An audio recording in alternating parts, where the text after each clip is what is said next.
नमस्कार दोस्तों। देश के लोगों का कोरोना की वैक्सीन को लेकर जो इंतजार था वह खत्म होता नजर आ रहा है। देश के कई राज्यों के कुछ क्षेत्रों में वैक्सीनेशन यानी कि टीकाकरण की शुरुआत हो चुकी है। वही वैक्सीन को लेकर अनेक प्रकार की अफवाहों ने भी पकड़ जमा रखी है।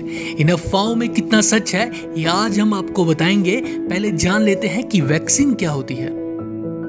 एक वैक्सीन आपके शरीर को किसी बीमारी, वायरस या संक्रमण से लड़ने के लिए तैयार करती है। वैक्सीन हमारे इम्यून सिस्टम की नेचुरल प्रक्रिया को मजबूत बनाती है। इसे इम्यून सिस्टम के लिए एक ट्रेनिंग कोर्स भी कहा जा सकता है। तो आइए वैक्सीन को लेकर फैलाई जा रही अफवाहों का एक एक कर निष्कर्ष निकालते हैं।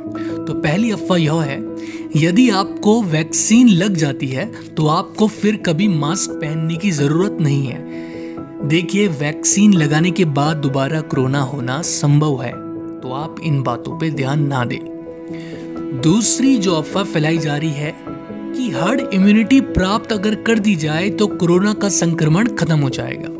देखिए, इसके पीछे फैक्ट यह है कि लगभग 135 करोड़ की जनसंख्या वाले देश में यदि हर्ड इम्यूनिटी के ऊपर ध्यान दिया जाएगा तो इसमें कई साल लग जाएंगे। इस दौरान हम अपने कई प्रियजनों या अपने कई देशवासियों को खो देंगे। तो इस बात पर भी आपको ध्यान देने की जरूरत नहीं है। तीसरी अफवाह यह है कि वैक्सीन लेने के बजाय आप अपनी नेचुरल इम्यूनिटी बढ़ाइए।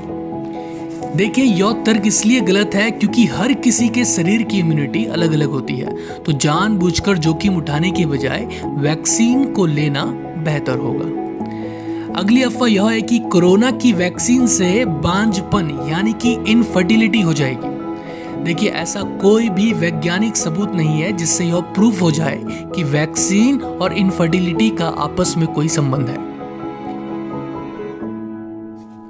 पांचवी अफवाह यह है कि कोविड की वैक्सीन को पीरियड के दौरान नहीं लिया जा सकता। फैक्ट यह है कि पीरियड का और वैक्सीन का आपस में कोई संबंध नहीं है। इन बातों में ना आए। छठवीं अफवाह यह है कि वैक्सीन सेफ नहीं है क्योंकि इसको काफी तेजी से बनाया है। परंतु अब अगर ध्यान दें तो ऐसा कुछ नहीं है। वैक्सीन अपने निर्माण के सारे चरणों से होकर गुजरी है, इसके ट्रायल हुए हैं, तो आप इन बातों में ना आए। वैक्सीन को लेकर एक अफवाह यह भी है कि HIV, ब्लड प्रेशर, डायबिटीज और कैंसर से ठीक हुए मरीजों के लिए वैक्सीन लेना ठीक नहीं है। पर यह बात बिल्कुल सच नहीं है। इन लोगों को सर्वप्रथम वैक्सीन लगानी चाहिए। ऐसे ही अनेक प्रकार की अफवाह आपको अपने दिनचर्या में प्रतिदिन देखने के लिए मिलेंगी, परंतु किसी भी व्यक्ति पर, किसी भी इंसान पर ऐसी अफवाह फैलाने वाले पर भरोसा ना करें। आप वैक्सीन लगाने के लिए जाएं, अपने देश के वैज्ञानिकों पे, अपने देश के डॉक्टरों पर भरोसा करें और वैक्सीन लगाने के लिए जाएं। अपने आप का, अपने परिवार का, अपने समाज का ख्याल रखें।